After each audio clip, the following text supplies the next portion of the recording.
So leaves of absence, as we discussed, what are some of the potential sources of leave that employers need to keep in mind concerning COVID-19?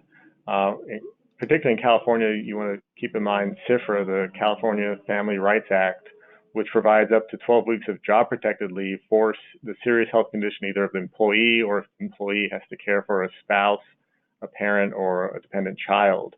And the playbook says that COVID-19 does qualify for CFRA leave if there's inpatient care or if there's continuing treatment and supervision by a healthcare provider, or if the COVID-19 infection results in pneumonia. That may not be the only cases in which CFRA leave may apply to COVID-19, but the playbook has come out and says in those three instances, it certainly counts as a serious health condition. Just a quick reminder on the eligibility for this leave is if you have 50 or more workers within 75 miles of the work site, and then the employee who is seeking to take the leave has worked for you for at least a year and worked at least 1,250 hours in the year before the leave. So much more we can get into on CFRA, but keep that in mind. Additional leaves that may come into play with COVID-19, paid sick leave. There's several of them. There's the standard California Healthy Families sick leave that all employees accrue from the start of employment. I do think that employees who are staying home for various concerns about exposure to COVID-19, symptomatic or asymptomatic, I would recommend granting that leave to the extent they want to use it for that. There's the federal Families First coronavirus leave, which applies to employers with less than 500 workers. We've discussed that in several webinars. There's 6 criteria of it. As to the question of, well, if they're having to do this asymptomatic quarantine, would that qualify for any of this leave? They would need either a quarantine order or, the best way to get it would be have a healthcare provider, even a telehealth, give them a recommendation to quarantine based off the facts of the contact. That would certainly qualify under the FFCRA. Otherwise, if they have symptoms and they're seeking a diagnosis, that would also qualify. Short of that, I don't know that just staying home would. So keep that in mind. Look at the 6 factors and make sure that they meet one of those qualifications. In addition to that, California.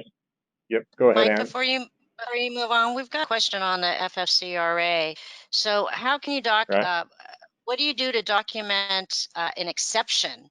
I'm assuming it's a small an exception, and so that you do not have to provide the leave under FFCRA.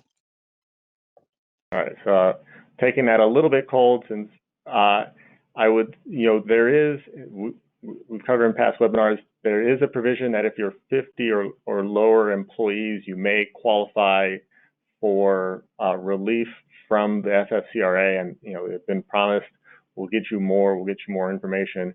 I think the last I saw, the clarification of that was pretty narrow. It was limited to the one particular instance where they wanted to take the leave to care for a dependent child, and you had to make a showing that it would basically shut down the business operations if the employee was too careful.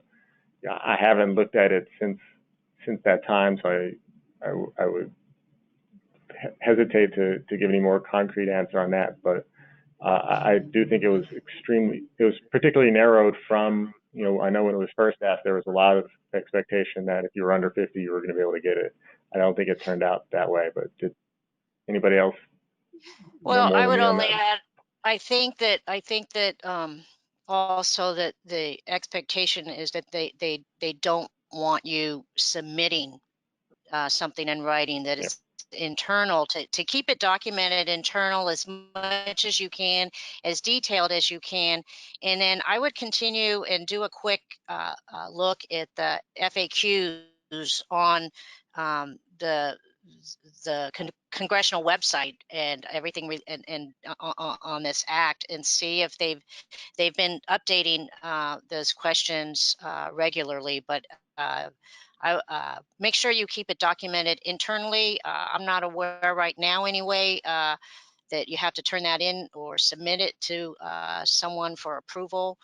You know, subject to the caveat that maybe there's been something recent that has come out in that regard.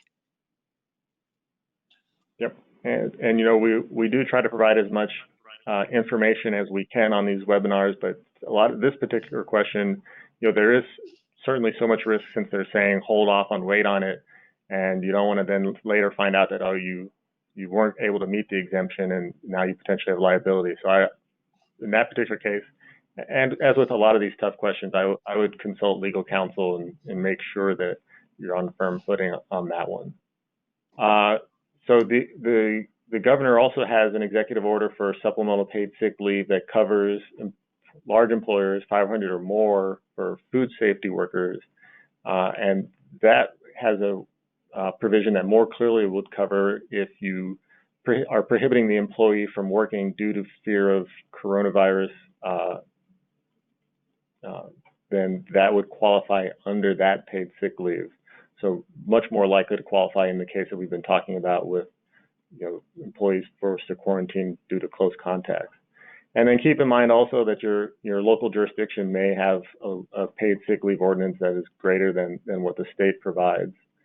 And then additionally, you know, the playbook points out that there may also be benefits available to employees under state disability, you know, under paid family leave, certainly under unemployment insurance if in certain contexts if their hours are cut, and then, you know, workers' compensation. All of these topics are, you know, webinars in their own, but the playbook wants you to keep in mind that these may be potential benefits or leave issues that come up for employees in the case of COVID-19 in the workplace.